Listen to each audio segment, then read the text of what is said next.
The following is a fourth-hand production.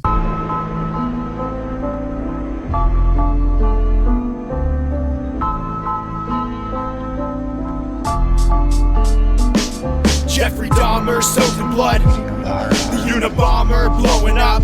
Waco, Texas and Heaven's Gates. Alien modified men from apes. Hitler faked his death and then escaped.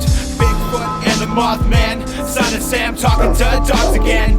Witches, ghosts and goblins. Mysterious noise and hauntings. Dark arts and the skull and bones. Most celebrities are probably cloned. So when you're feeling all alone, grab a beer and get stoned. I welcome you to the podcast Strange Brew. We're here to entertain you.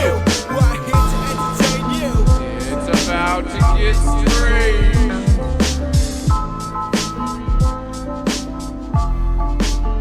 In the land of frozen girls, he's the swellest kid in town. Welcome to the Strange Brew podcast. Hi. Hola. Hola. I'm your host, Tomcat, aka Tom Thompson, And I'm Billy. and his name is Billy. I like how we weeded off so that. Yeah. You know what you did.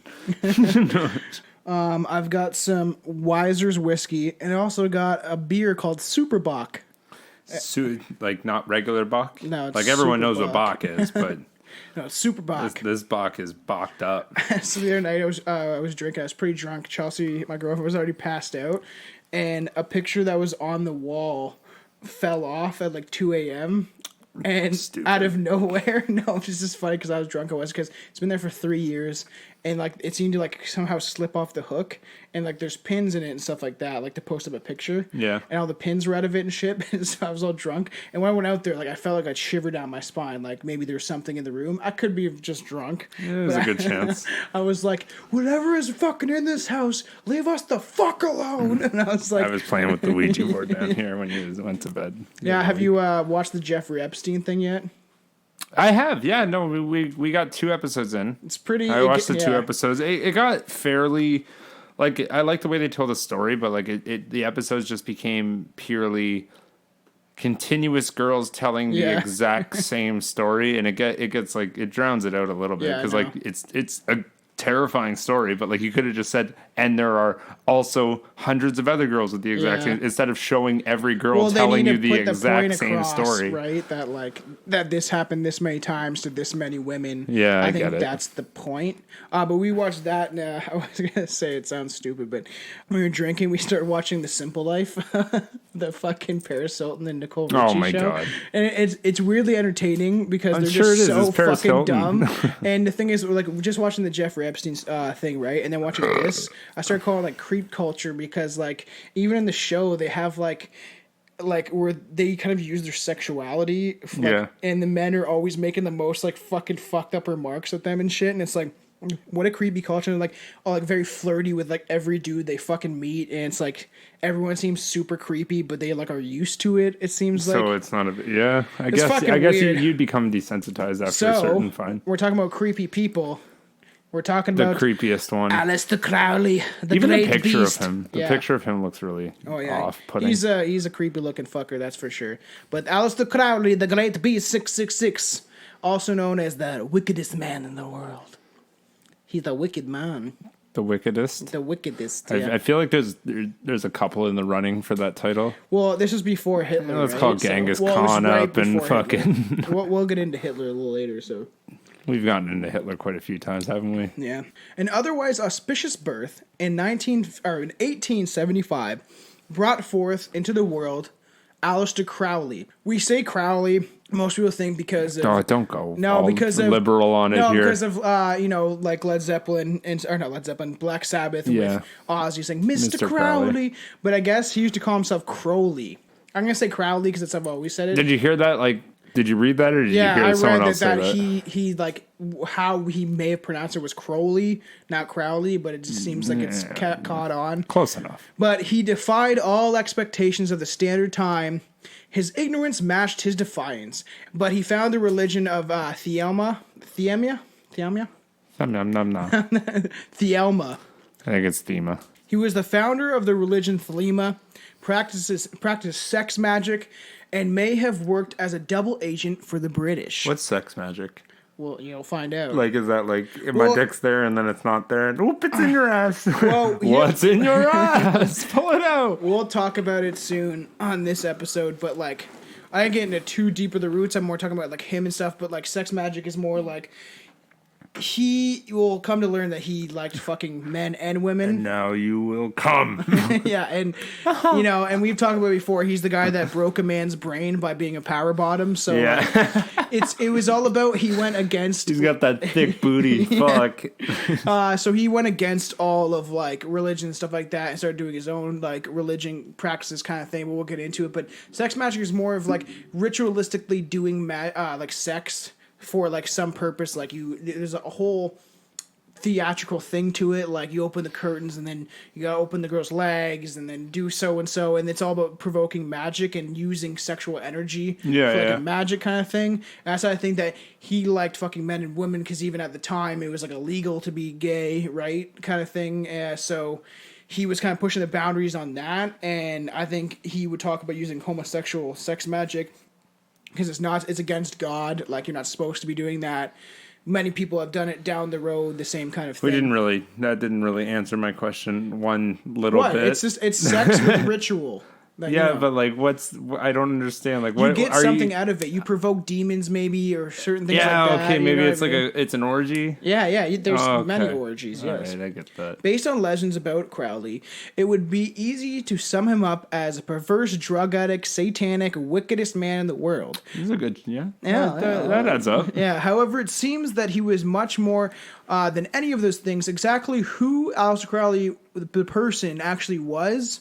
He would invoke respect, and then some people would be disgusted by him, and others feared him, and some hated him, and others loved him. So it's a fine sounds like everybody. line. Yeah, it's a fine line. So we'll get into the earlier years. He was born with his name would be Edward Alexander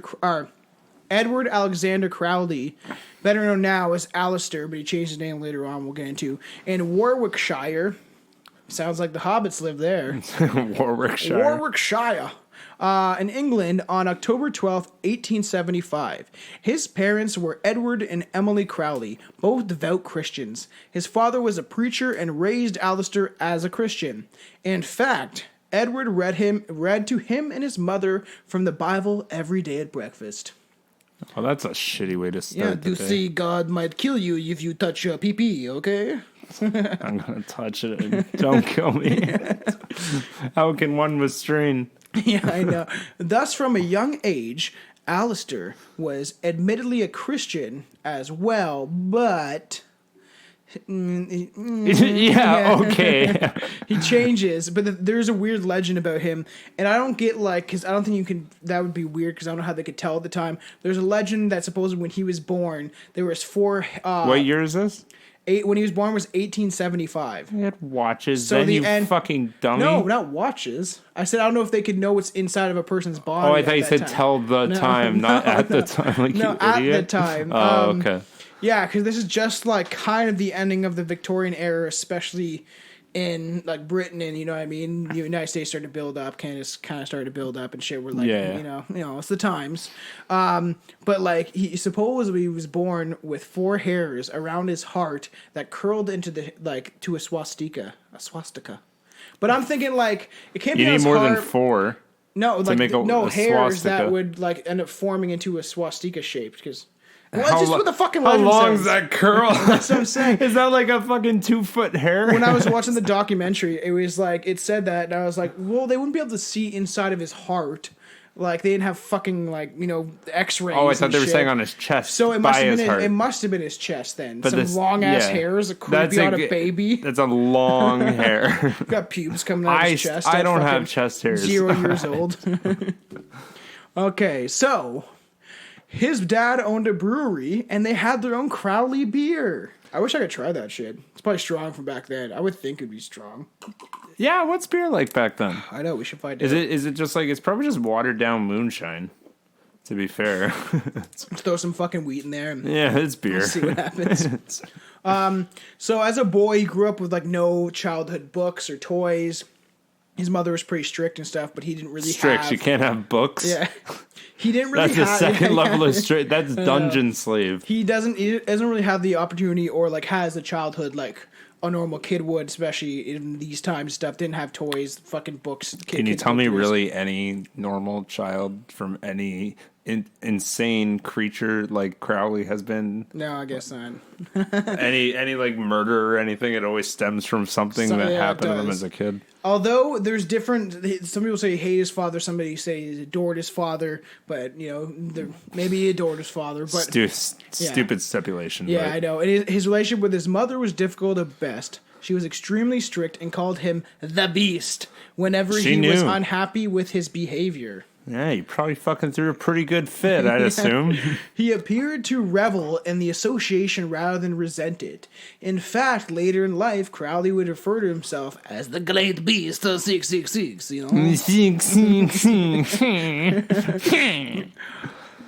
So after his dad died of tongue cancer... Oh, that's a shitty way to go. That gotta be painful, I feel like. Yeah, I'm going to say his then. fucking beer was not mixed very well. It's probably just straight alcohol rotting the fucking tongue. Dying of like cancer without the radiation isn't that painful. No, because the radiation part is the bad part. Well, but like, that's because remember Ernest? Like Ernest goes to camp. Ernest goes to jail.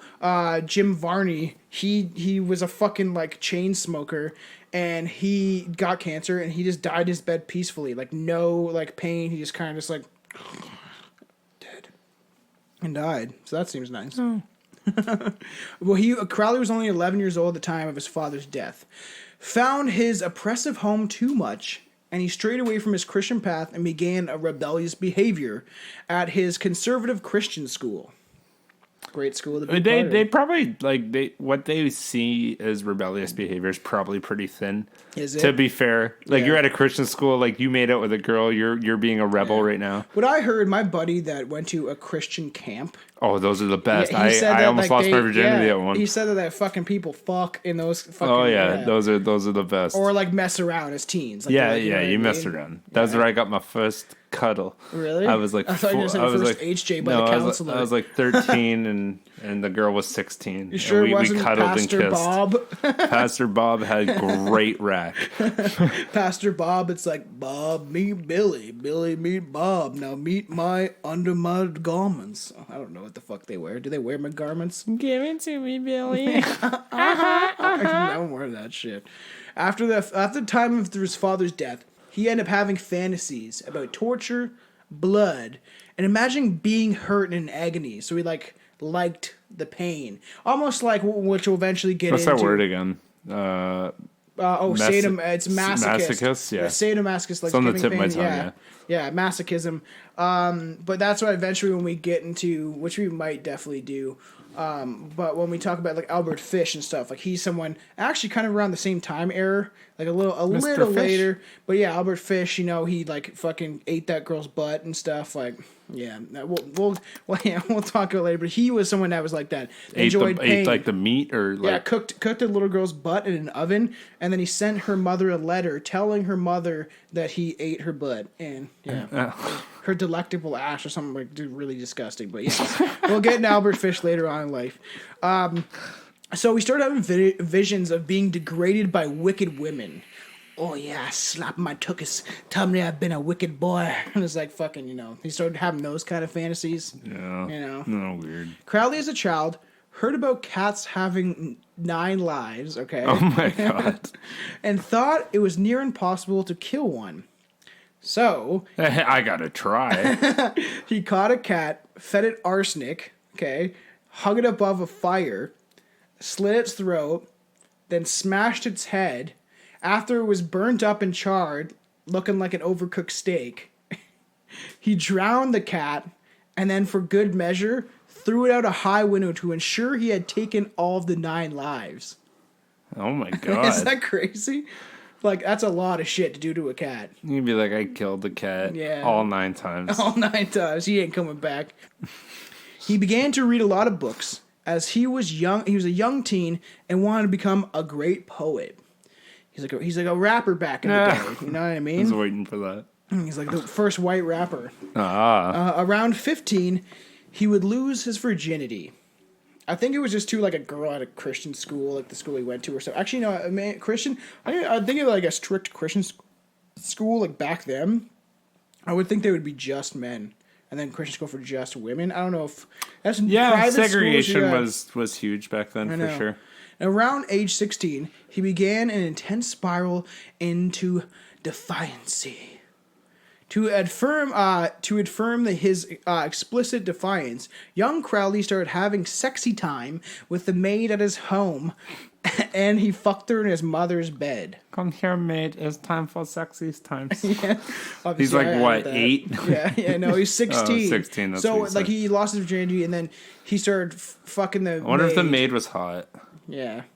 Yeah, I wonder. I'm going to assume she wasn't. Yeah, but who knows? I don't know if we'll ever get into it, but I would talk about it because it's so fucked up. But there's a lot of teachers that fuck like students that are women, older women. Like, I was looking at this article and stuff, and there's some fucking hot looking teachers that are like fucking kids that are like 14, 15, and like having full on relationship with them and shit. And like, you know, I think my girlfriend was telling me about one, and then she like looked at me. I was like, to me, it sounds pretty good. Like, you know what I mean? Why not? But after the maid's termination, it's kind of sad. So the mom fired her, and then this woman ended up working as a prostitute because she like had no other work, and she became a raging homeless alcoholic. Those are like all homeless people, but sure. You think all homeless people are fucking alcoholics? I'm going to say a good portion. Hey, any of you homeless people have an iPod or something that you can listen to this on, let me know if you all are alcoholics. Either that or drug addicts. Yeah. Well, realistically, like, I get it. Your life gets to that point, you turn to something that instantly makes you feel better, but like... This fucking prostitute, right, this maid, there is a claim that she ended up getting was a victim of Jack the Ripper. Dun, dun. Is that crazy? No, it'd be weird coincidence. I guess he went after all prostitutes. Yeah, so. I'm like, that's not too big of it. There's only so many, I guess, at that time and age. I can't. Was that a problem back then? I'd assume there'd be way more. I'd assume there was to date far more prostitutes than there were back then. No way. You don't think so? Because it was more or less legal. Because like where it happened in Whitechapel, that's where the Jack the Ripper happened. Whitechapel was like a dingy ass like you call it a ghetto. You could call it a ghetto literally. You know, even though it was a bunch of different ethnicities, but the fact that like that it was just like poverty stricken, and the only way you could make money was maybe to run a bar or to like be a hooker kind of shit. So and that's why, you know, when they talk about Jack the Ripper, it's probably very easily readable that like all these people are just ready to go, ready to fuck, and then he just cuts them all up in 5 seconds. Ready to go, ready to fuck. Jack the Ripper single-handedly stopped prostitution. Oh no, he did not. I'm just kidding. So obviously, you know, at the time.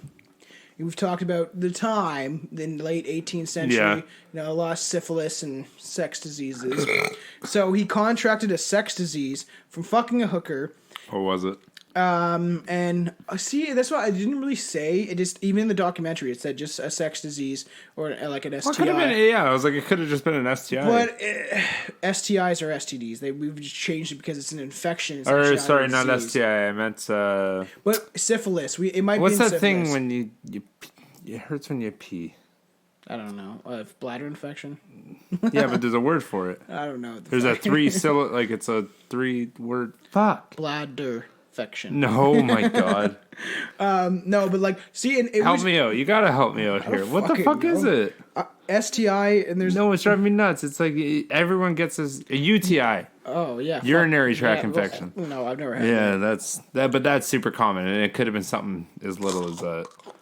No, but I think it was because it was like syphilis. It was so run rampant at the like 18th century and stuff like that. Like people was fucking like crazy. You know what I mean? So like, I just.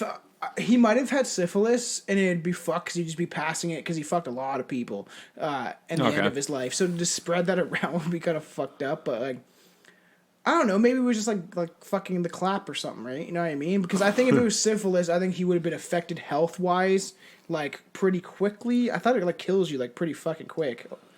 I'm not going to research. I don't know. It. Yeah, I'm not an expert or, on syphilis. No.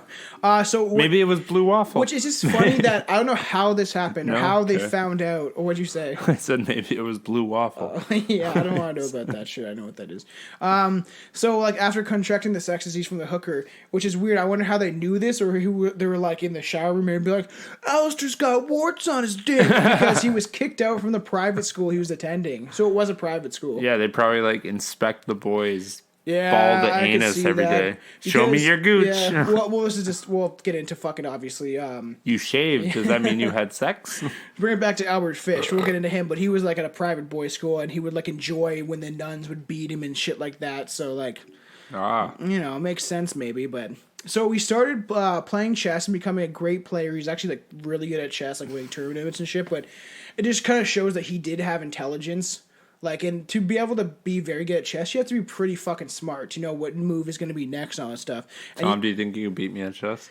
Not anymore, but I used to be really into chess when I was a kid. Like, I love chess. I used to be good. We should play sometime just out of like whatever. Yeah. Like, someone has a drink or something. Yeah, like, we'll throw $100 on it. No, I can't afford that. Fucking not right now with the COVID bullshit.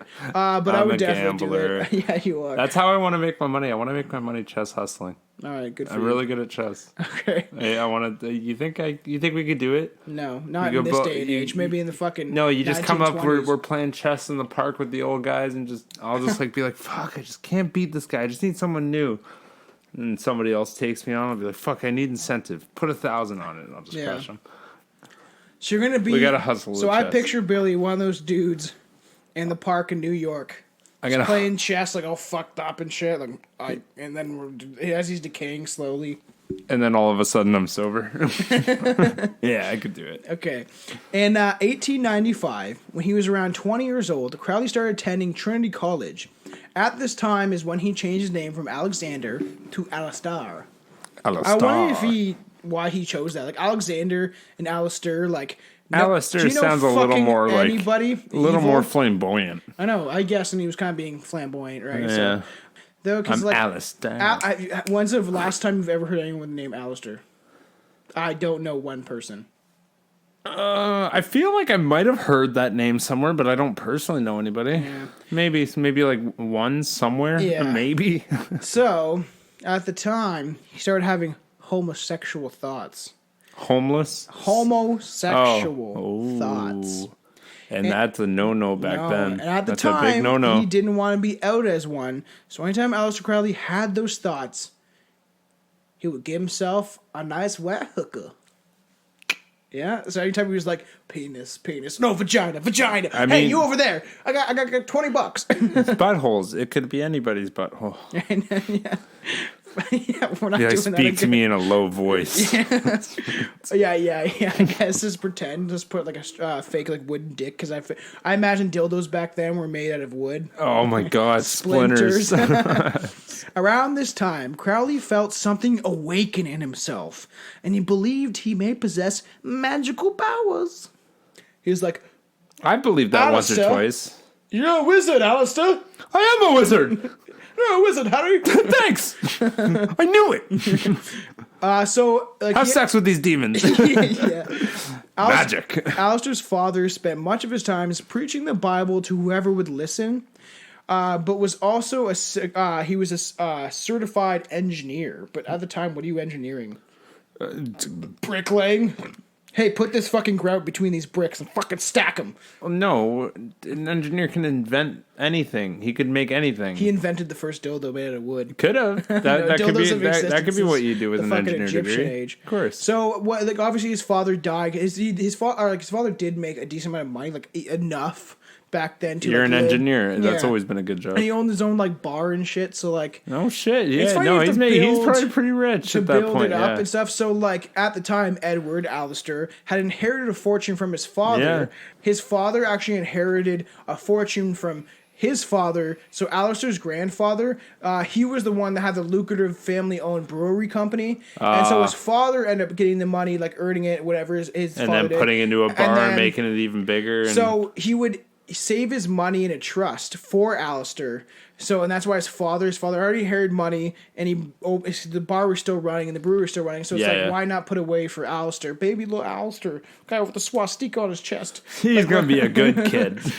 So when he reached the age of 21, that makes sense. So he's just... They wouldn't even know what a swastika was back then. No, what's weird? Like how he's like, he couldn't access the inheritance till he was 21, but like back then, you may not live past 50, so it's like... What is, you know what I mean? Or 60. I think... Yeah, was 21 always the age of adult in even back then? It seems like... Because, no, people were getting married at 14, 15. Because everyone... Well, I think this time life expectancy... 13, for fuck's sakes. I think in the early... I think it would be like life expectancy would be like 60. That's like fucking That's tops. pushing it. Yeah, you know no, what I that's... mean? Well, it's actually... That's only just over 100 years ago. No, that's what I'm saying. Or just over 1,000, sorry. That's not... What? 1,000 years ago? Yeah, you said it's late 1800s. Am I going insane? That is not 1,000 years ago. What's the year? 18 what? When he was born, it was 1875. That's 1,050 years ago. 1,000 years. Are you insane right now? World War I was in 1918, okay? Oh, 100 years, I'm losing my mind. Why did I think I was 1,000? I was like, are you fucking going insane? I am going insane. That's on me. I was looking at you like you were dumb. Hey, I don't know what day it is. I'm always good at the math. What the fuck? I'm like, his family network and wealth granted Aleister a membership into some of London's most exclusive fraternal clubs. You know what they do there? Little butt fucking. I was looking at docking. No, cheddar chasing. Cheddar chasing? I just made that up. They put they put cheese on their dick and then they make you chase the cheddar. I don't know. It sounds like something. Maybe if I ate cheese and you're like, get it out of my stomach. It sounds like something with that frat boys would do. Like they hit each other with paddles and it's very homoerotic. They're like, here, I'm going to eat a fuckload of cheese, and you have to get some on your dick after fucking No, but me. it's like, like frats and stuff. It seems they go too far. Like, they show in, like, Neighbors and movies like that, and even, like, Animal House and stuff like that back in the day. I don't know what Animal House is. You're fucking sad. National Lampoons? Oh, heaven forbid, coming from the guy who hasn't even watched Nosferatu. Oh, fuck it, what? A show that just came out? It's so good! Your listeners are going to be like, what the fuck is wrong with this kid? He hasn't seen Hocus Pocus, and he's never seen Animal House. Heaven forbid I actually do things instead of watch TV all the time. You don't do anything. I do. I write music. I've been working out. You dye your hair blonde. I go to work.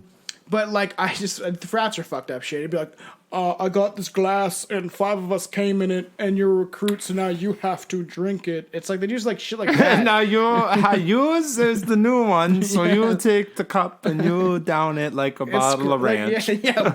Ew, who drinks ranch? That's what they do also. Oh my god. By most standards, his inheritance should have been enough to set up Aleister for life, which is crazy. However, due to his lavish travel and spending, he exhausted the money before he was 50, which is crazy. That if he really wanted to, he could have just relaxed, maybe not got into butt sex and sex magic, and just like live it's normally. Sex magic. You should be able to do that for free. I agree.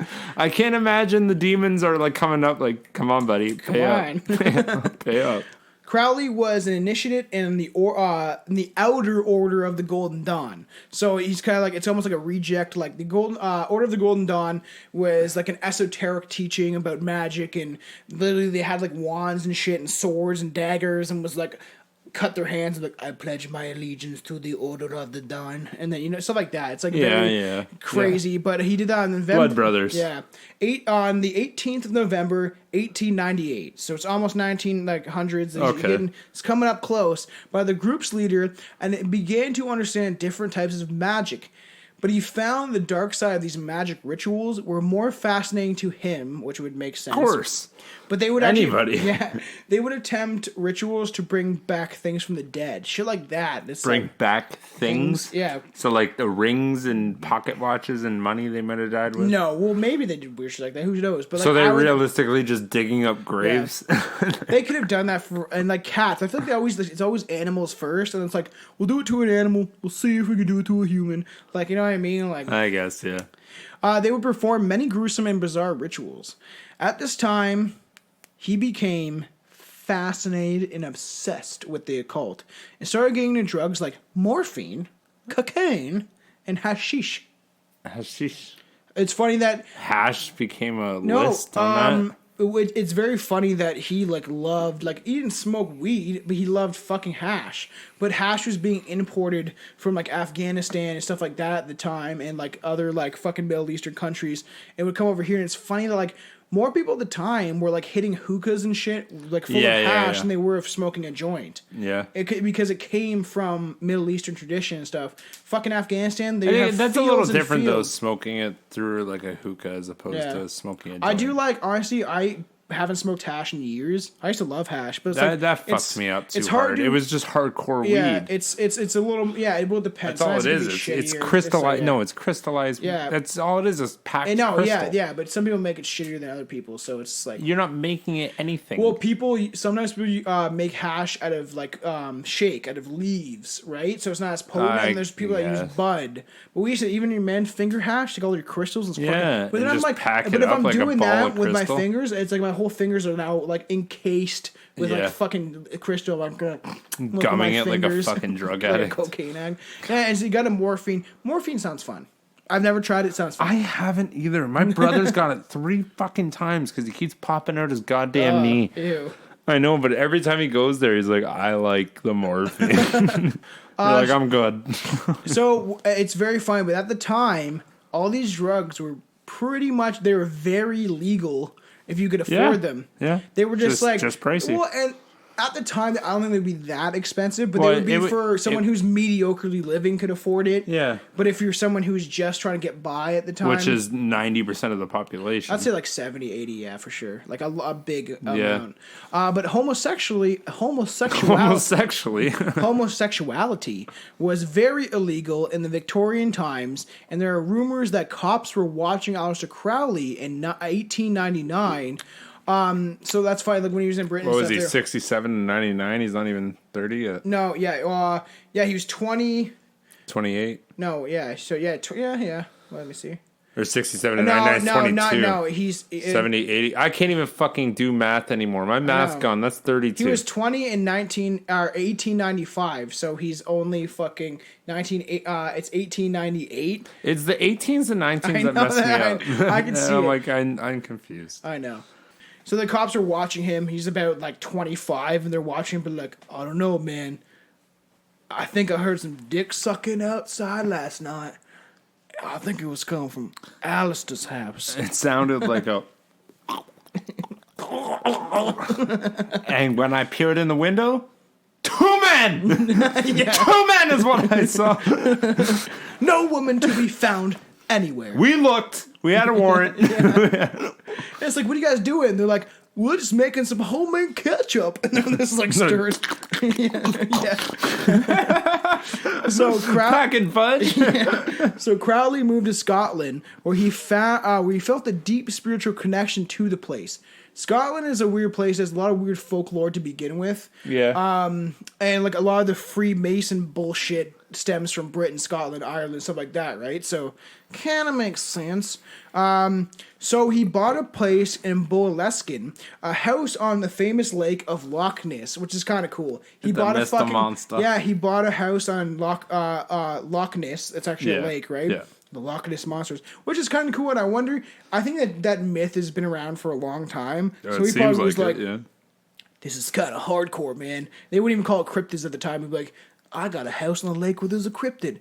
Now I got to go move to Florida and find the skunk ape, and I'll be set.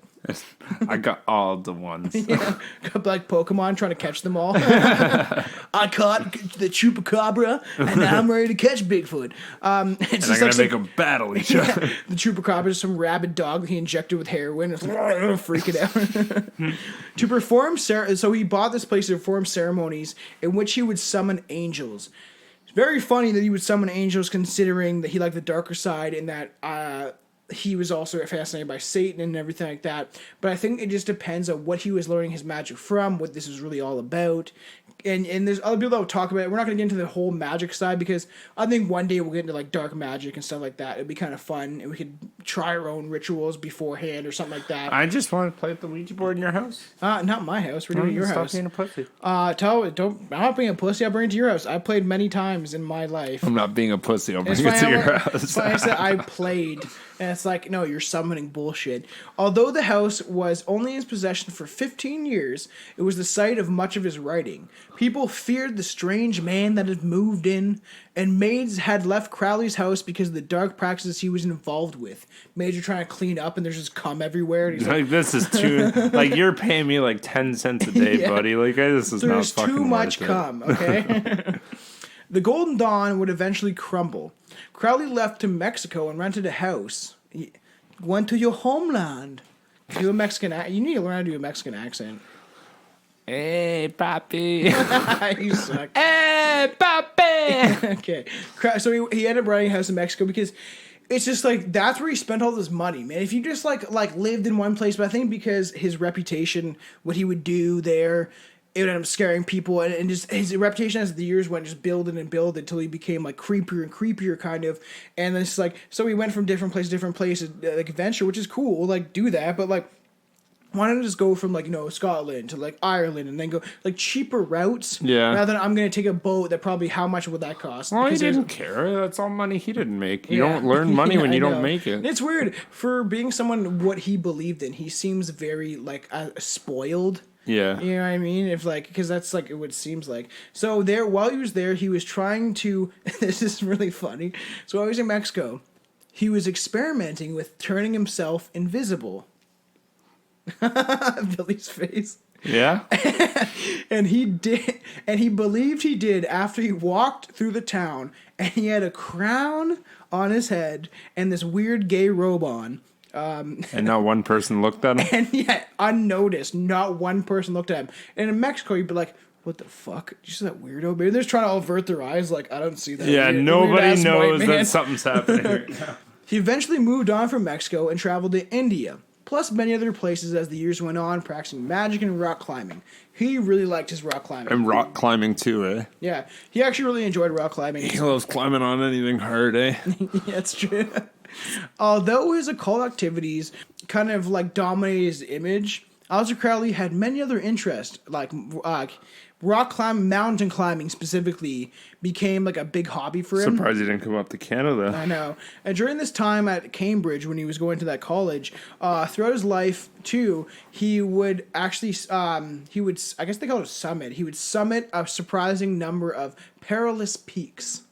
What's a perilous peak? He would climb a lot of fucking mountains. That's what they're saying. A perilous peak? Yeah, so it's dangerous to climb a mountain and get to the peak. So, but honestly, it'd be That's kinda, stupid. Well, That's it'd be a kind stupid of a saying. thrill though, too, to be like, I'm gonna make it to the top. You look up, it's like.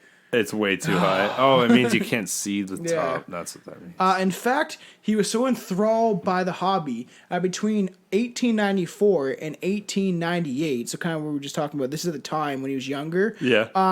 He would holiday to the Alps, and every year to climb. This is where he spent all his fucking money, like going like places to climb mountains, and then he's going to practice magic in Scotland. And he's going to Mexico, and it's like holy fuck, you spent all your shit up. He was also the original member of the Scottish Mountaineering Club. This is the time when he's in Scotland, and during his life, Crowley climbed K2, the Burmese Alps, and the Manch. I guess the Manch for that. Just a few names. But the K2 expedition of 1905 was unfortunate. So this is kind of when he started doubting his abilities and shit like that. But no, it was unfortunate. Heaven forbid. Yeah, I know. It was unfortunate circumstances that permanently damaged his reputation in the climbing community.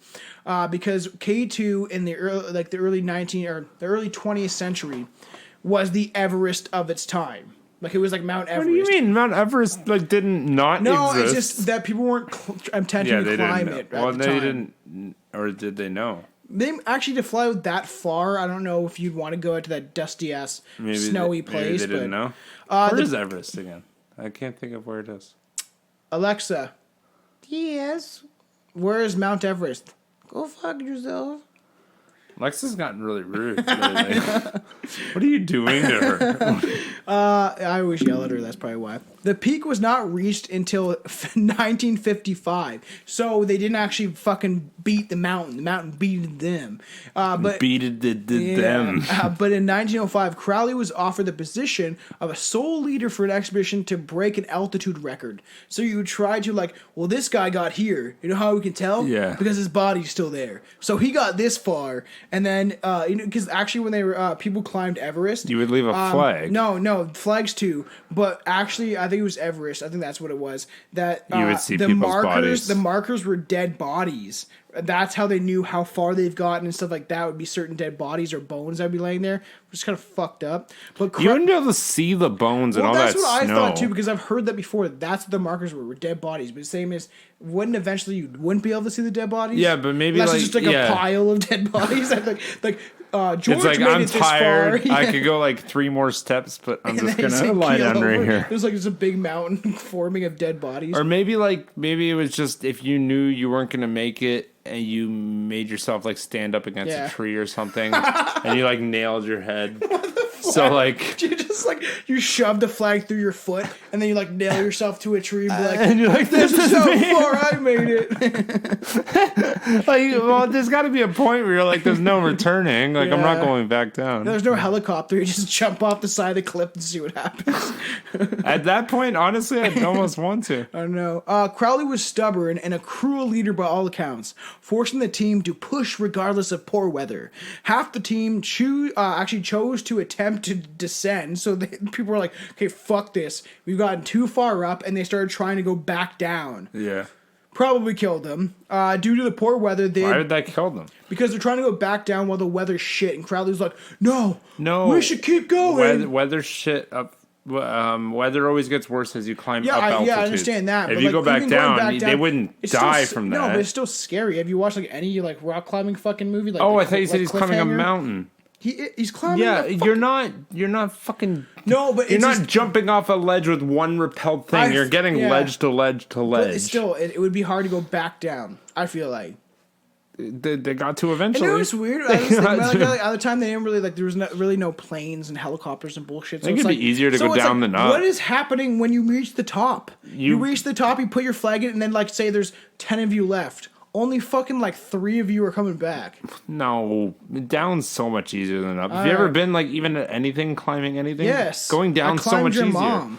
You just like plant it in, you jump off, you repel, as opposed to like I know, clicking but even a fucking if you rock. don't know the terrain or how bad the weather was getting. Yeah, you're fine. All right, fucker. All right, mountain climbers. Going up is so much harder than going down. I get that in general, but it's still that there is dangers of going back down. Of course there is. You're rock climbing. So due to poor weather, they have become entrenched and were crushed by an avalanche. Because that could happen. Guess what? When you're climbing down, all you hear is, fuck! Or while you're climbing up, you fucking idiot. No, you know how you beat an avalanche? You climb faster than the avalanche. That's facts for sure. For sure. While the others, everyone take that into effect and please don't fucking kill yourselves. Well, others rushed. I remember when Tom said, "All I gotta do is walk faster than it."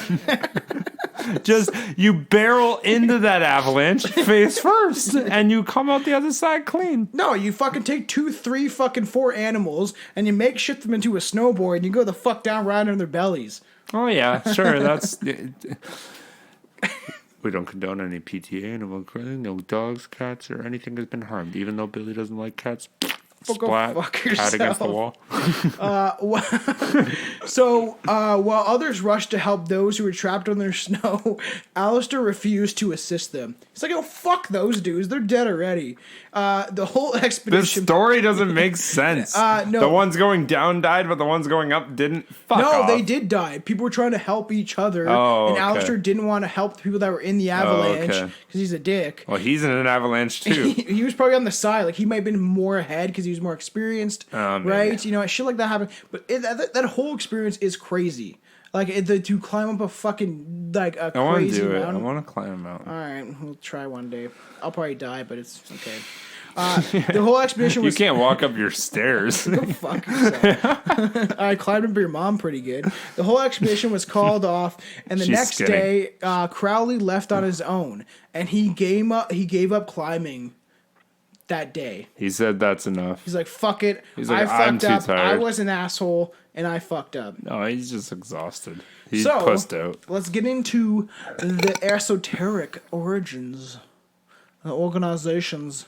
All right. Which ones? The Ortus Templis Orantis. Oh yeah, Orantis for sure. The Ortus Templis Orantis. It's the OTO. Okay. Sure. Originally began as an offshoot of Freemasonry. Although Crowley wasn't the founder, as many people think, he definitely was not. The group admitted him in 1910. And subsequently held a number of high-ranking positions throughout Crowley's life. Crowley's ideas were highly influenced of the direction of the organization. Within 2 years, they elected him to control the English and the Irish chapters.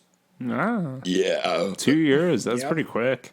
Crowley compiled his esoteric research and beliefs into a number of books that the clergy of the OTO revered as godsend. So they really liked Crowley.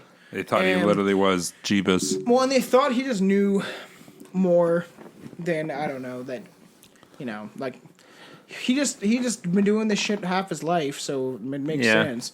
But Crowley's Thelema, how did I say it last time?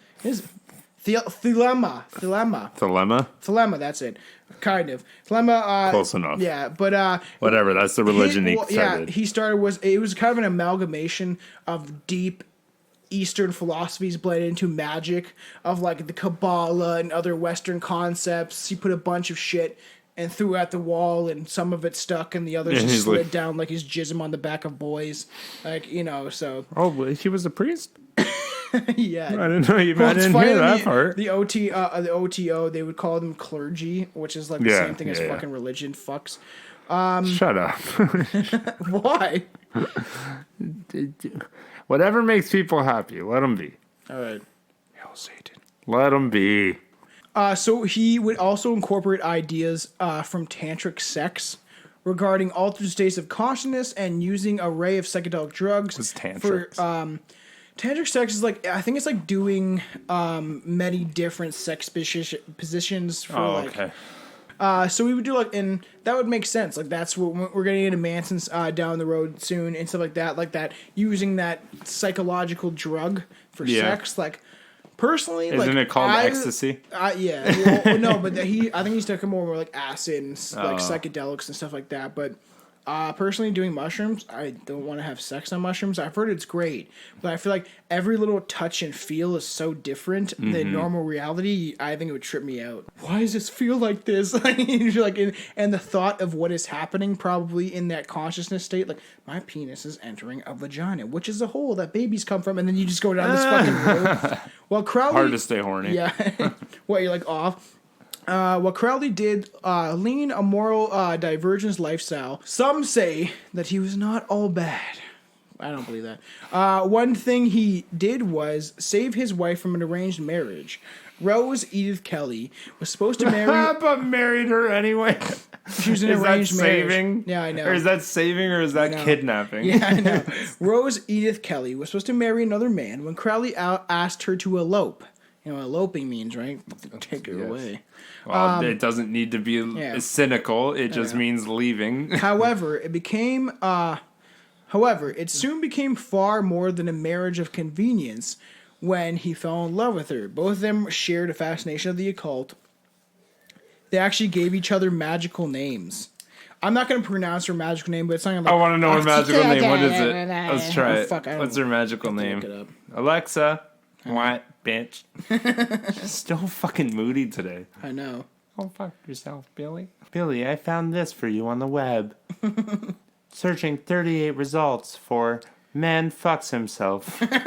I'm not looking up. I can't remember. It was some stupid shit. But the funny thing is, he would use magical words like abracadabra, shit like that. It's actually real. I thought you were gonna say like nonsense. No, you said it in a weird ass accent. Abracadabra. But they would give each other magical names. And what about Alakazam? No, I don't know if they use that. You gotta go abracadabra, alakazam. They even honeymooned in Cairo and spent their wedding night in the king's chamber of the Great Pyramid.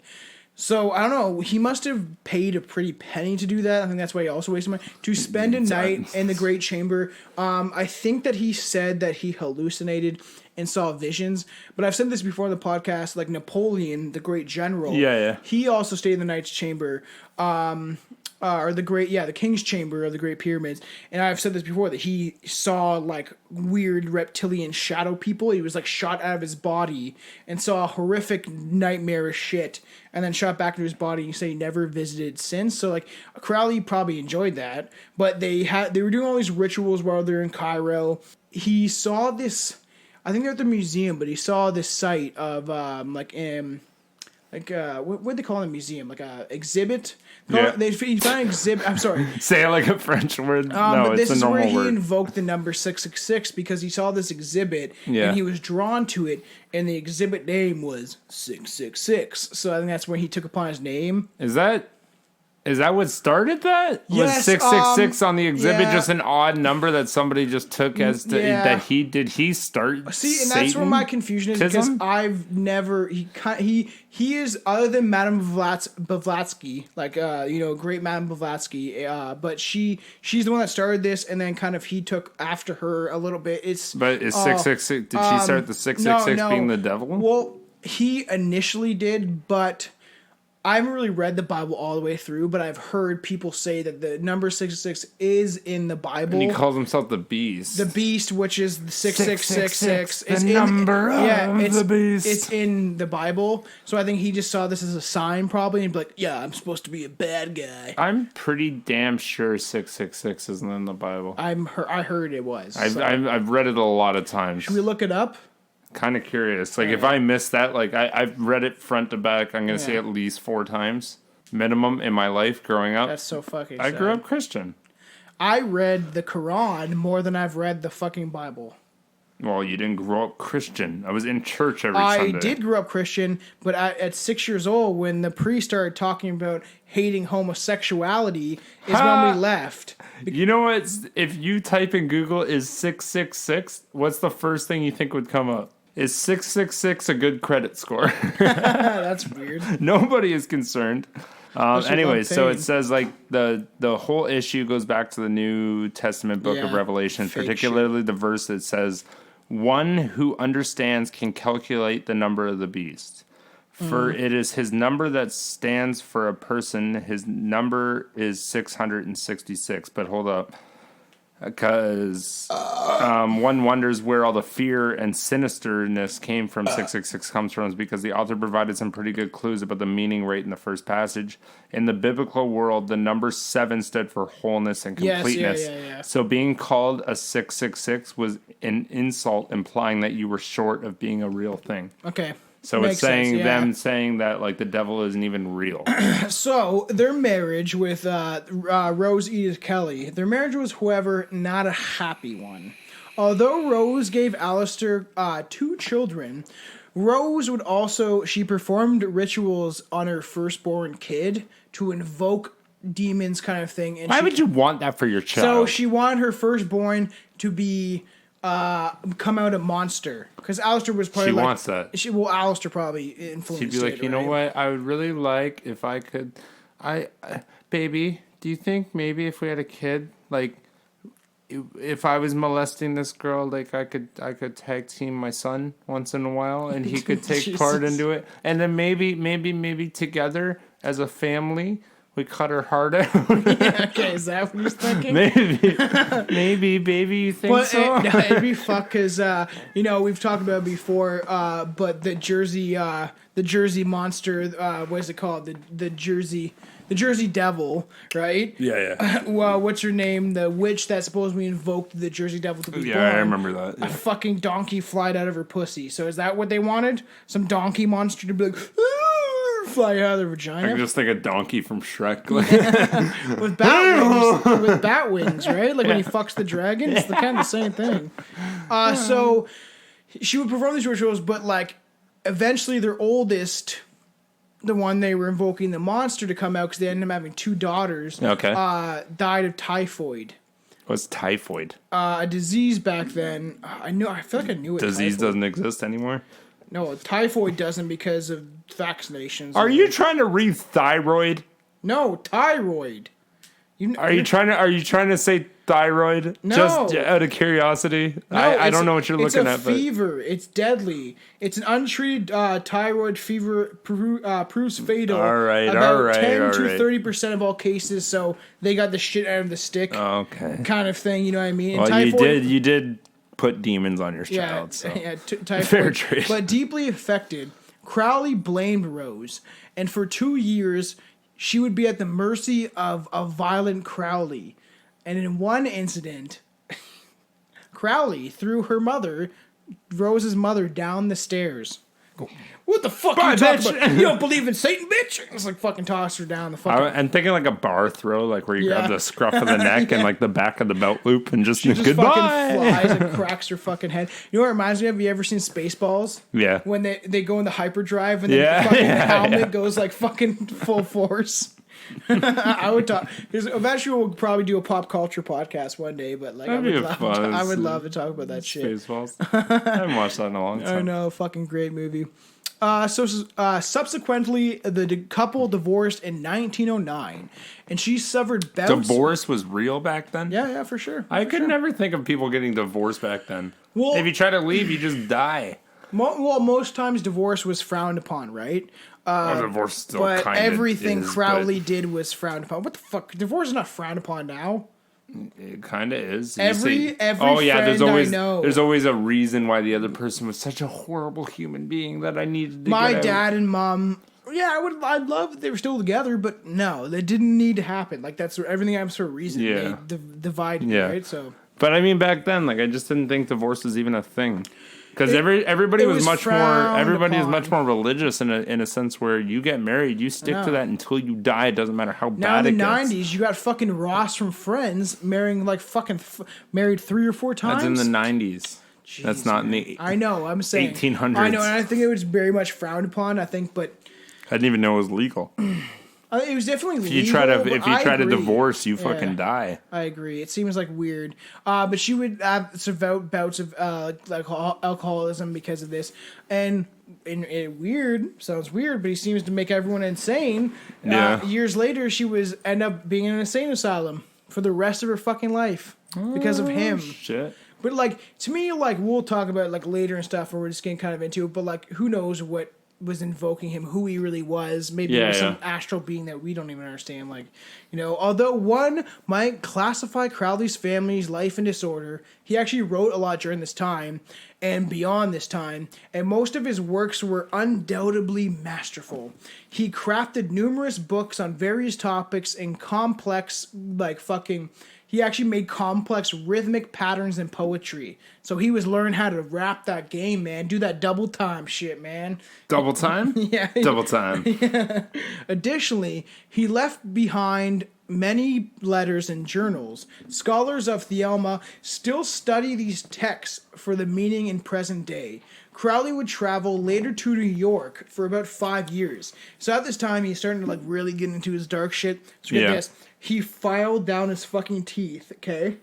With a fucking file. His canine teeth, right? So they're all clear. Any woman he would meet, he would go to kiss their hand and then bite into their hand. And he would say they were supposedly would be under his power. With no puncture because you filed down your teeth? Your teeth aren't strong. No, if you he filed his down. teeth into fangs. Oh, into fangs. Yeah. So he punctured super hardcore. So like you didn't vampire, file down. At the same time, it's like, what woman wants to it's like, oh, oh, nice to meet you. He has many other wives. That's how you greet a lady, by the way. Yeah, and just shove your fucking teeth into her hand. No, you kiss their hand, but it's the not COVID. No, you. My God, are you chivalrous or not? You kiss a lady's hand. No, what Billy does is he's like, is this available? And he lifts up the dress and he gives a little kiss on the vagina. I time to time, I dabble. He's like, where's that little ball called the clitoris? I see you. I see you. I see you. Shaking that ball. Shaking that ass. Additionally, So it was funny that he believed that they would become under his control. But while in New York, Crowley would paint. He's like, I realized that I really enjoy painting.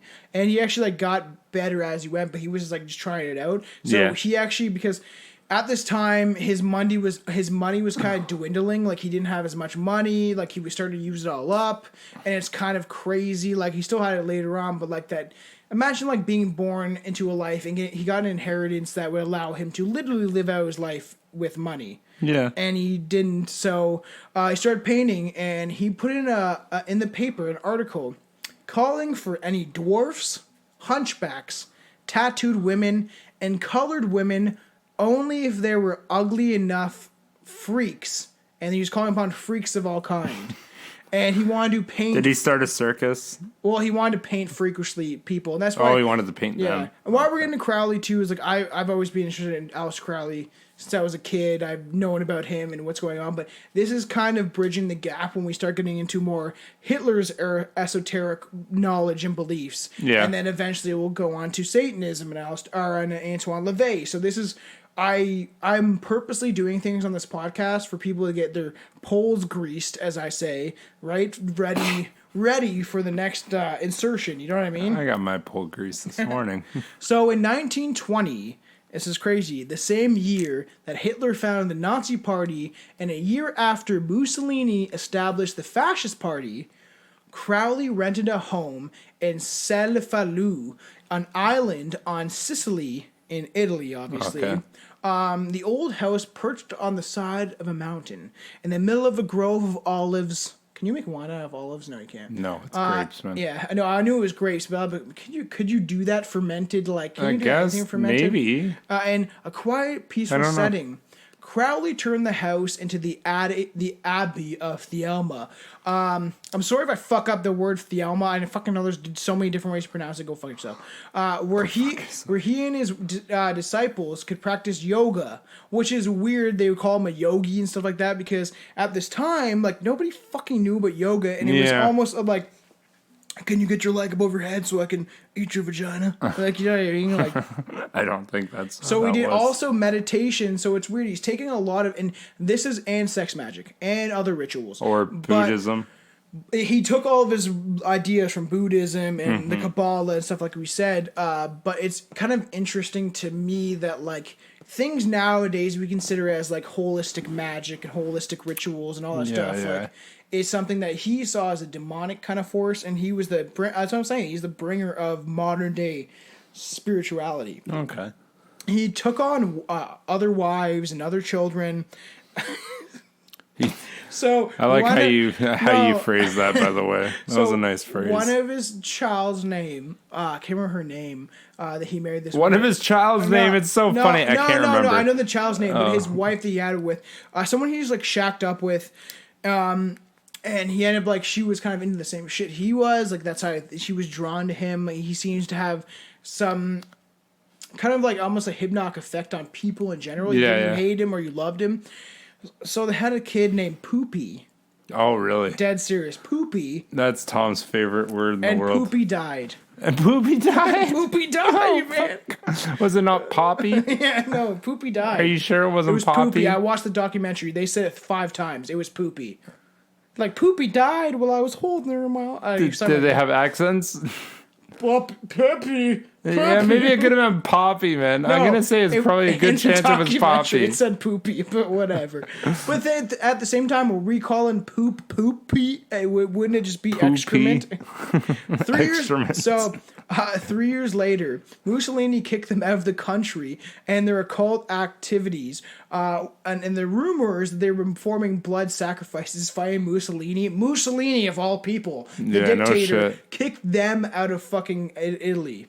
Mussolini kicked them out? Yeah, someone who was so entrenched with Hitler, and like, it's kind of crazy. So later, a woman would testify that he had killed a cat during one ritual and drank the blood. Oh, sucks in cat blood. The woman... That's fun. The woman responsible for the exposure of him had gone to the abbey with her husband.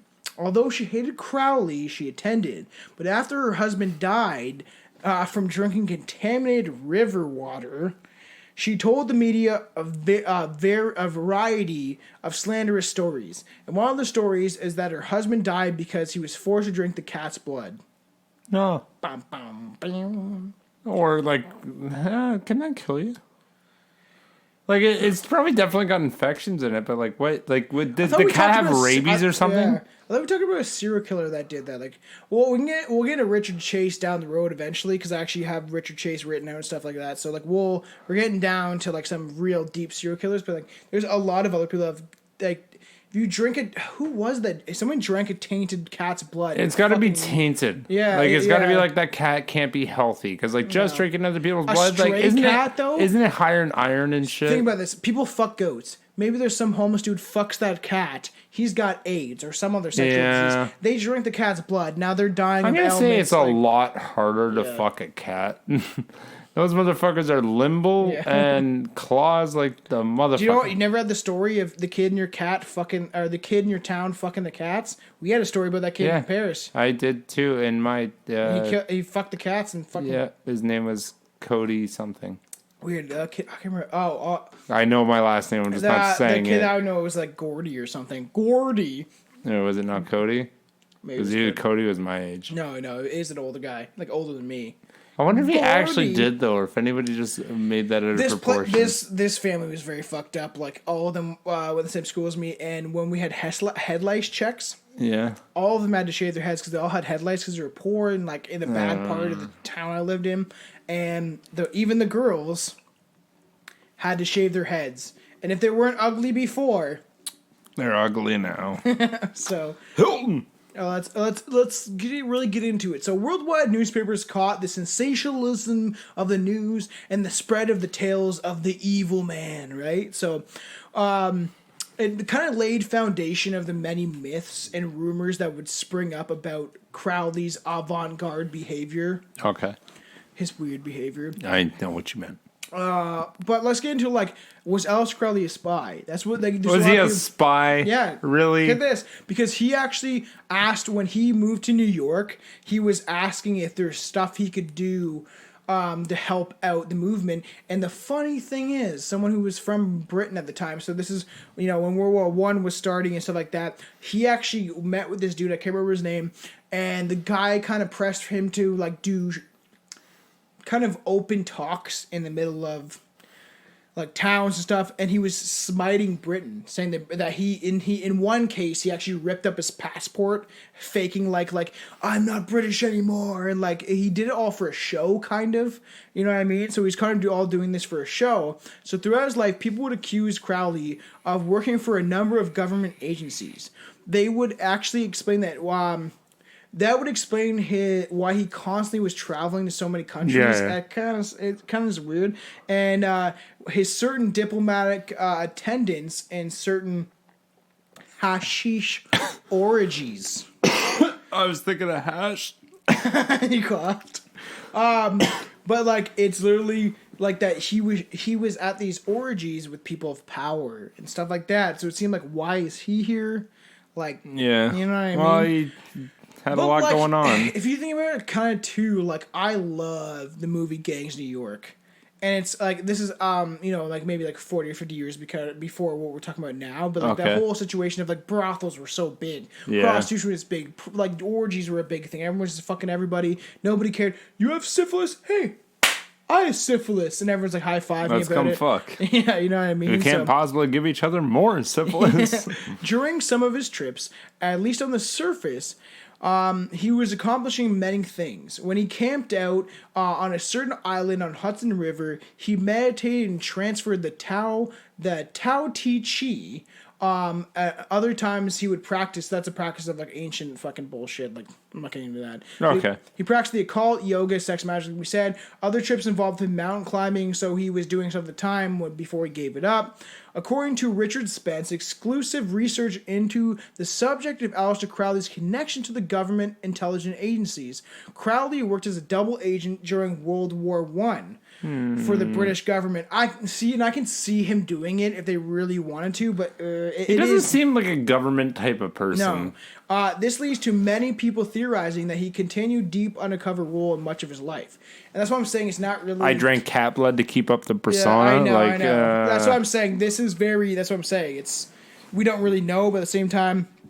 We're going to get into his Nazi connection soon, of why we're going to eventually get into the Nazi occult stuff. But the fact that, like, back then, like, if you don't want to believe it, you don't have to, and stuff like that, not you, just listeners in general, that, like, I believe the United States government and the British government and other government agencies were supporting Hitler when Hitler was creating his, like, fascist fucking group, the Nazis. I believe they were funding him, they were giving him money to be able to do this, and brought him also into power. Also, he kind of just forced, like, he did that himself. I don't think anybody helped him with that. Like, they did. Dude, he was a miracle speech worker. No. He was taught that by other people. I believe that. We'll get into it when we talk about the esoteric magic of fucking Hitler in general. I don't know. Those people that taught him didn't seem to be so good at it. But no, it's funny. There's always that quote. It's like, you know what? That one motherfucker that didn't let Hitler into his art school and, like, let Hitler become an artist. World War II may never happen, bud. Because he was an artist and he wanted to get into that, and that made him up fucking riled. Like, made him I'm gonna fucking murder somebody. Those damn Jews. Thus, his time spent in... It was definitely a Jew at the art school. Yeah, so it was definitely... Thus, his time spent in Russia... See, and that's where Madame Blavatsky was from, was Russia, right? So, like, many have been, maybe he's operational at the time. His time in the U.S. may have been an instrument in pulling the U.S. into the war with Britain. Okay. You know how crazy that'd be if that was true? That he actually went over to, New York, not just to paint, like, a bunch of disformed, weird people and midgets, but to actually enthrall the people to go to war. You know how crazy that would be if that was true? How many people do you really... Like, what kind of damage can one person do on not a public platform? Well, it seems that's he also made connections with German spies in the U.S. Like, and that's what I read about, too, that he was in contact with people that were German descent, that liked Hitler's views, and that's when he was speaking about fuck the British, because he was actually backing this German dude. So it's kind of like... it's that's what they're saying about him and Madame Blavatsky. Both their worlds are very muddled because nobody really knows what the fuck actually happened. Because they kind of wrote their own bullshit, right? Like, they made their own lives up. So he was also pro-Irish and anti-British. Articles of propaganda that may have came out and helped him secure his German trust during World War II. Okay. So there's a bunch of stuff. So let's talk about his Nazi connection. As a result of Crowley's vocal political views and publicity stunts, rumors spread purporting that his ties to the Nazi. Rudolf Hess, and we'll get into this, and I'll make you fucking research this shit because it's very interesting. Rudolf Hess, if you don't know that name, you must look this shit up. But Adolf Hitler's deputy Führer was the second highest ranking Nazi in history. And, we have Mengele and all these other people. Yeah. We'll have to get into this, and I want you to research. Is there a first-ranking Nazi, or is that just Hitler? Hitler is the Führer. Oh, yeah. So Rudolf Hess was essentially his, like, right-hand man. Like how you're mine. Oh, is that so? Or I'll be yours. I'll go murder some people. He possessed an active interest in clairvoyancy and the occult. And that's why we're doing this, because I have a fucking esoteric, like Nazi fucking conspiracy shit I can't wait to get into it. Because World War II is extremely interesting. World War I is too, but World War II, just that whole... everything to do with that is, like, fucking crazy to me. And even his colleagues thought that Crowley was kind of odd, but in March 1941, he entered the cockpit and supposedly flew a solo mission without warning into the United Kingdom. And he ran out of fuel over Scotland, and he ditched his plane by way of parachute, so Crowley was like, fuck this, up, fucking parachute out of there. And he was actually ended up getting captured. But there are many theories, and some claim he wanted to make peace with Britain, so this was also a stunt. It just seems like he was smart enough to, like, set things up. Yeah, okay. You know what I mean? Yeah, but, like I don't... But no one really knows for sure why he would undertake such a strange stunt. Right? Yeah, like what's in it for him? I know, and it was curious, though, that Rudolf Hess later admitted in all seriousness that the idea had been inspired by Crowley in a dream by supernatural forces. So that they're all engulfed with this bullshit, right? So we're getting to the end of kind of Crowley's life pretty soon, but during this time, Crowley was living in London, and when the Blitz began, the Blitzkrieg and like them bombing Britain and stuff. The Blitzkrieg bomb? Yeah, that's where that came from. He moved to Torquay, a seaside town in England's coast. In 1939, so that's crazy. That is when World War II was starting. The Second World War broke out. He contracted Naval Intelligence Division offering his services, but supposedly they denied it. That's why I was saying how he was like, I could help you guys. Like, I'll go undercover. But because of his reputation at the time, they were like, fuck that. I heard that this guy fucking kills cats and then drinks blood. Meanwhile, there's soldiers out there like, let's go to war! Yeah. And like fucking all coked out or on meth and shit like the Nazis were. That's not the same thing, but sure. But I'm saying that, like, is that a bad reputation? Like, you're doing drugs. Everyone's doing drugs. Throughout the war, people saw him in the presence of British senior intelligent communities. Some even claim that Churchill, the V for victory idea, was by Crowley. V for victory, like that. He made that up. How crazy that. I don't know if that's true. But that's such a weird saying to say. I know. Churchill was. I thought he was a lot. No, Churchill was during World War II. Earlier. No, Churchill helped. I thought he was like early 1900s. No, but that might have been World War One. That might have been. That is when I thought Churchill came. Churchill was, but I'm not getting into this history shit now because I should know this. But I might be wrong. I'm drinking also, so like I watched a shitload of documentaries about war. Sometimes I just don't remember. I don't know. Oh, we're watching The Last Airbender. I was like, what the fuck is that? I just threw on whatever. So here we go, the poor ending. But any conspiracy theorists exist. They could have like. We don't really fucking know what happened. Like, you don't know. Like, there is people that was he the man that hexed everybody and caused these things? Or, but they don't know. It was almost impossible to tell if he was actually part of any of that. So, but they call it a poor ending to this fucker.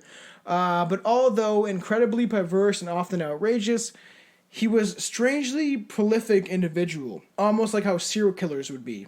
Oh shit! Okay, yeah, no, never mind. Because he was Prime Minister 40 to 45. Yeah. Okay. So yeah, that's of the UK, and led the country to the Second World War. And that's why. Well, look, good thing Billy looked that up. But yeah. Because Churchill was running Britain, right? Yeah, he was a British politician, army officer, and then Roosevelt was running the United States at the time. What the fuck? Like, what? Is there another U.S. president named Churchill? No. Like, why did I think Churchill was a U.S. president? No, he's not. He's British. I know that, but I don't a weird know. thing. Like, there's got to be. Is there another one close to that name that I'm getting mixed up? I don't think so, because maybe even Roosevelt, because there was Teddy Roosevelt, and then there was the other Roosevelt. So, like... Maybe it gets muddled, and the thing is, I know a lot about, actually, United States presidents, more than... Yes, anyway, it was 40 to 45, know, so that would have been right, timeline would have been perfect. Yeah, so, like, although, like, he was perverse and outrageous, he was a strangely, like, prolific individual. Like, how Ted Bundy is kind of thing, it's prolific, you remember him, right? It appears... I'm prolific. Yeah. Are you? Mm-hmm. It appears that he used the beast persona to symbolize his anti-Christian philosophies as an atheist to Christ, but also he believed in all the dark magic, so he's not an atheist, actually. Yeah. However, but it seems his views of biblical Satan derived from his own view of what he called Satan. His occult persona involved a combination of paganism and Eastern philosophy more than... So they would say Satanism, but that's where Satanism comes from, is him, of saying I don't want to believe in these religions because there's so many holes and skews, and they say one thing and then the other, and then Satanism, I'm going to say, doesn't necessarily come from him. It comes from the whole, the Bible almost set up Satanism. Well, and there's different. That's what we'll get into. There's different sections of Satanism. We've said that so many times how different it really is. And it blew up, and it's just like the Bible, blew up in different portions as you go, and it turns into different things. Yeah, we're gonna get into it really soon. Is Anton LaVey and Satanism stuff, but even he was, who the fuck was he, and how was he the person to start something that ended up growing so big? He had some money. He didn't have that much money. He had a little money. In fact, he may be responsible for the pagan, the the revival of paganism, like bring it back to life. So that's why they call him the spiritual grandfather and shit like that, because he end up, which is weird that like his beliefs and a lot of the people that believe in his stuff today, if you're listening and you are a believer in the OTO or Thelema and all these other things that he preached, he was just saying like, man, do what the fuck you want, do what thou wilt shall be the whole of the law, which we'll get into when we talk about his quotes at the end of this. But like, he was just saying shit like to say like, hey, like, just do what the fuck you want, man. But that's the big difference is do what you fuck you want, but like... Get this, you motherfuckers. Kill cats and drink blood? Who end up shacking up with a girl named Polly, okay? Okay. Get this fucking shit. If you want to fucking stuff it with conspiracy pipe holes, okay? She would leave him, this girl named Polly, okay? And have kids, not too long after, okay? Okay. Her name was Barbara. Barbara, okay?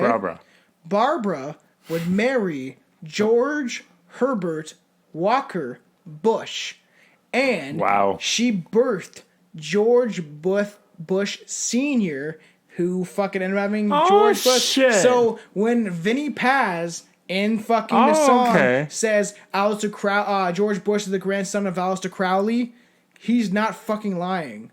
He's talking about how Aleister Crowley fucked Polly, George Bush's great-grandmother or grandmother. It's just grandmother. Yeah. So they're all connected. Isn't that fucking crazy? Oh my god, that is insane. Even the documentary I was watching, they brought that up in detail. Wow, shit. And I thought it was like, maybe, but like...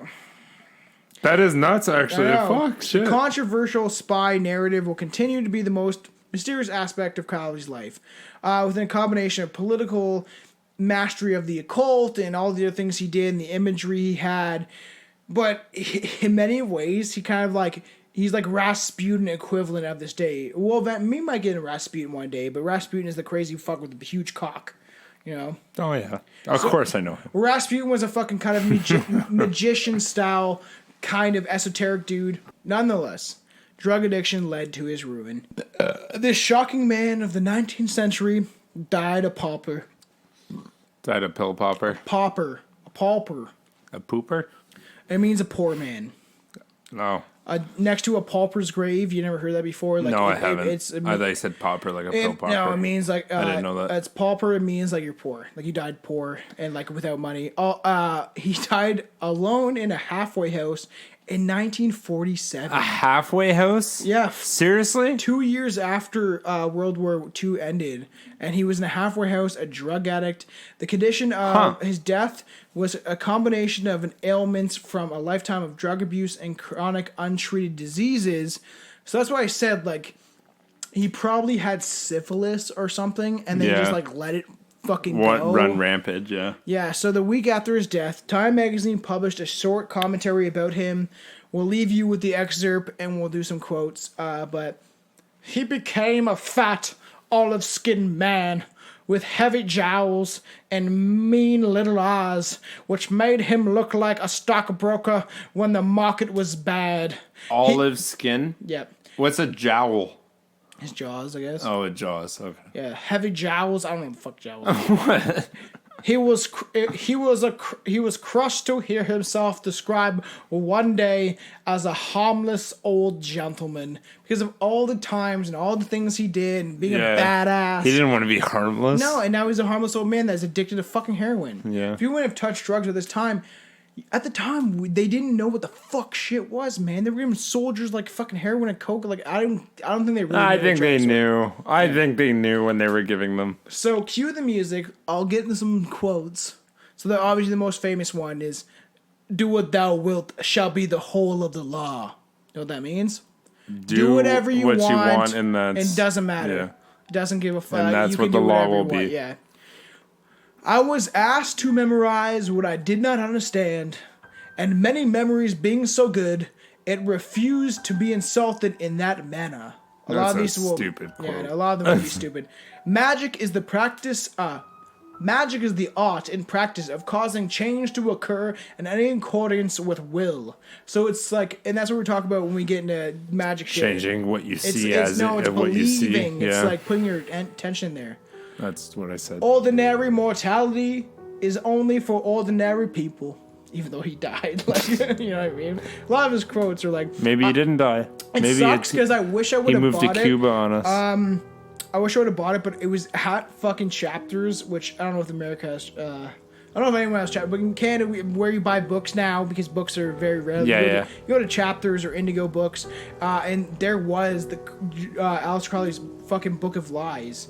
And I was like, fuck, I didn't have that much money at the time, and I was like, fuck, I should. And also, that'd have been dope. I know, and I should have bought it, and I could also order it if I really wanted to. I guess. But also, I saw, and I was so torn because I was gonna buy it, was Madame Blavatsky's The Doctrine.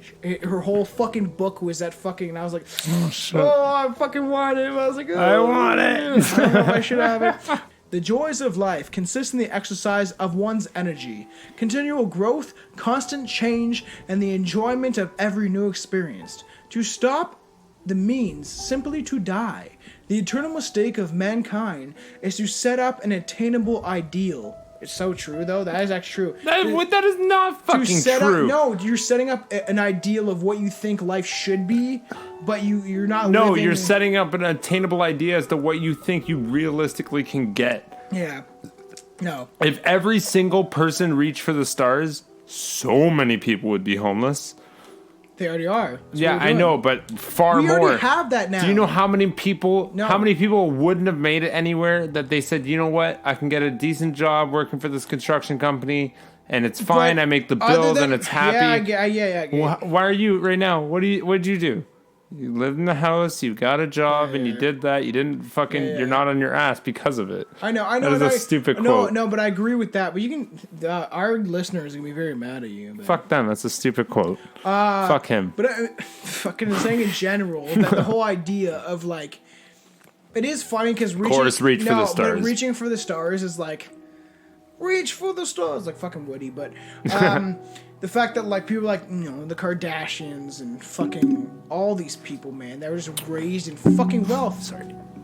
Even Aleister was raised in wealth. He got a fucking inheritance that technically at the time could have made him rich for his whole life. Just normality. It pretty much did. Yeah, but he wasted all his money and became a heroin addict. And then when he went to New York, he was running out of money. So it was like, you could have lived till fucking 70 and been like good. Had a wife, had a kid, but no, it's like, I want this guy to fuck me in the butt till I make him insane. You know I want the fuck you money. So we'll get in a couple more. I have never grown out of infertile beliefs that the universe was made for me to suck. See, he likes sucking on stuff, man. Yeah, he's a fan. Love stories are only fit for the solace of people in insanity of puberty. No healthy adult human being can really care whether so and so does or does not succeed in satisfying his philosophical uneasiness by the aid of some particular person or not. And some people won't understand what he's saying, but he's pretty much saying, like, it doesn't matter who the people you meet or what's going on, shit like that. Like, a lot of these obviously taken back in the days of how they used to speak. Now we speak like, fuck that kid, and he's a fuck boy, and Yeah. We end where we begin. The wheel has come full circle. We are used to experiencing of the past to create experiences of the future, which is actually cool. And as the experiences increase in quality, it also increases in quantity. And the end is ensure for the path is sure that the end is the path. So it's pretty much saying like that guy's a little high on that quote. I know. He's on heroin, all fucking morphine shit. But he's pretty much saying that like you can do whatever you want, but at the end of this, we're all gonna die. Like that's his kind of quote. Men and women are not free to love decently until they have analyzed themselves completely and swept away every mystery from sex. And this means that the accusation or the acquisition or the... Sounds like he's saying that he wants to get butt stuff done to him, but people are judging him for it. No, it's literally like that. Like, you have to analyze every sexual mystery. Yeah, it's not a mystery. It's saying that he's like, everyone's got to get fucked in the butt. No, and it's saying, like, you haven't licked a butthole? Lick a butthole. Have you not given your woman cunnilingus? Give her cunnilingus. Has your woman or you never had an object inserted in their butthole? Experience it. and adore it. Like, that's kind of what he's saying. He's like, you take everything into full force. Like, you want everything. I'm not getting pegged. Yeah, I know. That's not happening. Izzy said she would be down for it, though. I'm sure she would be. She would do anything for me. She's a lovely lady. I could see her with a strap on. Honestly, if I asked her to, she would. That's a wonderful lady. Modern mortality and manners suppress all natural instincts, keep people ignorant of the facts of nature, and make them fighting drunk on bogus tales. So it's like saying, like, just like let people, you know what I mean? They're pretty much saying, like, don't let people instincts and shit like that. So, Yeah. you got a fun fact? I bet you don't. I bet I do. Do you? I bet it's loaded up on my phone right now because it's time for it's time for Billy's fun fact of the day. Is the Billy's fun fact of the day, and the wickedest man on world in the world, I'm Aleister Crowley. I like that little add-on to that. That's enjoyable. My throat. Anyways, so you know how when you kill off chickens' heads, like they run around for a little while? Yeah. Yes. What happens when you cut off humans' heads? They probably do the same thing. They don't. But they are alive for 20 seconds. Oh no, they've said that when they used to do the guillotine, that the eyes actually like capture like 20 seconds or something. It's bullshit. 20 seconds that your mind's still actively aware that your body's not attached to you. No, crazy. Isn't that fucked up? Remember Wild Wild West? Wiggle, wiggle, wiggle, Wild Wild Yeah, West. yeah, Will Smith yeah, and yeah, that, yeah. one dude, you know when that fucking, you remember they had those things in their neck and then the fucking thing comes after them and it almost cuts off their head? You know, in the beginning, so... I know what you're talking about. They have these things around their neck. Yeah. And then that they shoot off, which is weird at the time. Because, like, actually, I love that fucking movie. I had to rewatch it. I haven't seen it in years. I would rewatch it. And they have this disc shoot out. And then one guy's head gets cut off. And they actually look inside of his eyes, in the back of his iris. Okay. And they see the last picture of what he saw. So, wait a minute. No, Wild Wild West, I remember that being a YouTube clip. What movie is this? Will Smith was a cowboy. Yeah. And he has to go against Loveless with the big the fuck spider movies creature. Is called? Wild Wild West. That's what the movie's called too? Wild Wild West. Yeah, he did a song to it. Okay. That's what I mean. I just seen the song. I didn't know that was actually a movie. Yeah, Will Smith did the whole song. Oh, I never actually watched a movie. We should watch it. It's so good. I never actually seen that one. Oh, we should watch it. Anyways, yeah, like, so isn't that cool though? Could you imagine getting guillotined and it actually working the first time, going straight through your head, and like you're actually completely alive for 20 seconds? But imagine going to that next life and being like, or maybe you wake up on the guillotine and be like, and you're still screaming, your soul is still screaming. Isn't that nuts though? Think you'd lose your mind. Like, you lose all blood circulation, like it's bleeding out, but like your mind is your mind, man, and your mind can still control your eyes, and you're thinking, like, you know what's going on in your head.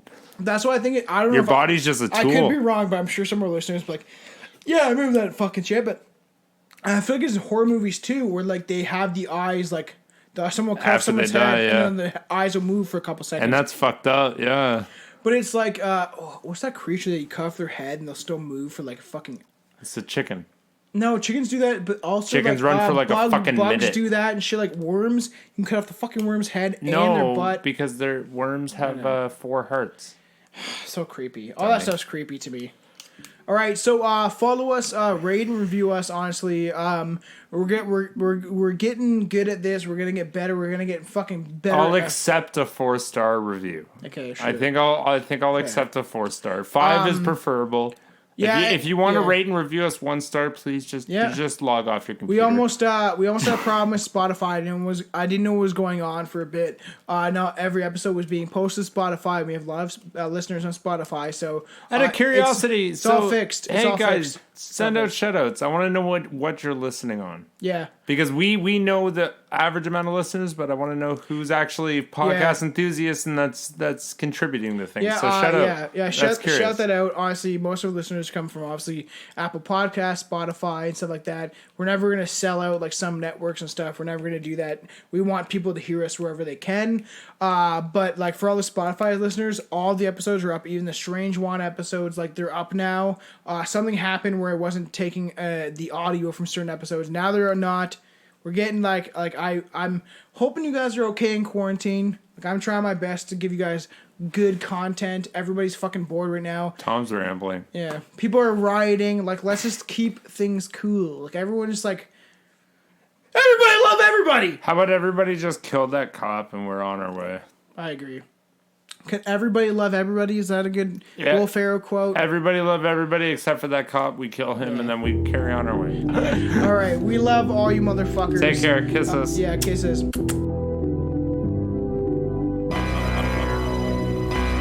Walking me through the red forest, Moloch burning, turning bodies of dead corpses. The less fortunate have sex, then abort the kids. Oh, you get mad, but the mass deaths is not reported. We ignore this shit. Most important is in this forest lives the most wicked men.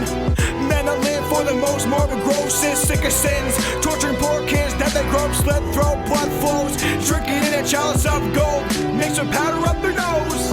Think again if you don't know. I'll expose those men in hooded robes, possessed by reptilians. One more sinister, hissing at the dead millions.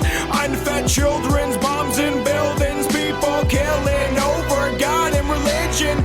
Evil's driven to do what they want with laws and decision. All of us are victims. Celebrating San Fran at the Vietnam. Collaborate a plan to scam all of you. Elaborate plans to create bombs and nukes. A man with war pain calls for troops. The pain is drawn on all the faces of all of you. Tread slow in Bohemian Grove. Let go of the beliefs you hold. Neck choke when you lead with the rope. Dead souls leading you home. Bones beneath where you walk on the road. Load a gun and sleep with the ghost. You should run your beat like a roast. Welcome to Bohemian Grove. Tread slow in Bohemian Grove. Let go of the beliefs you hold. Neck choke when you leap with the rope. Dead souls leading you home. Bones beneath where you walk on the road. Load a gun and sleep with the ghost. You should run your bean at a roast. Welcome to Bohemian Grove. Cremation of care burnt alive as they stare patiently waiting by for you to turn to fire, learn to die. We've all done it. Words inscribed on the walls of sonnet. First of all, you're hurting lives. Let's all be honest. Government murders as stress chopping bombs in the Islamic. Death is not stopping. Your God's hostage. A lot of profit. Constructed laws and profit. It's toxic, all of it. Religion, let's call it quits. You listen and fall for it. Come by the powers to be. Bleed for the dollar. Bombs in 3 towers. White power devour the city streets. The people hidden in white sheets. At the front entrance, right beneath. Weaving spiders, come not here. Evil tyrants, gunshot clear. Creeping in silence, run lost in fear. Screaming for your mom like if she would hear. Believing in fear makes it much more fun. Scream a little more gives a rush, much more come. Forbidden lost guts torn from knife incisions. I hope you find forgiveness or die in a prison. And if I die, it will be my decision.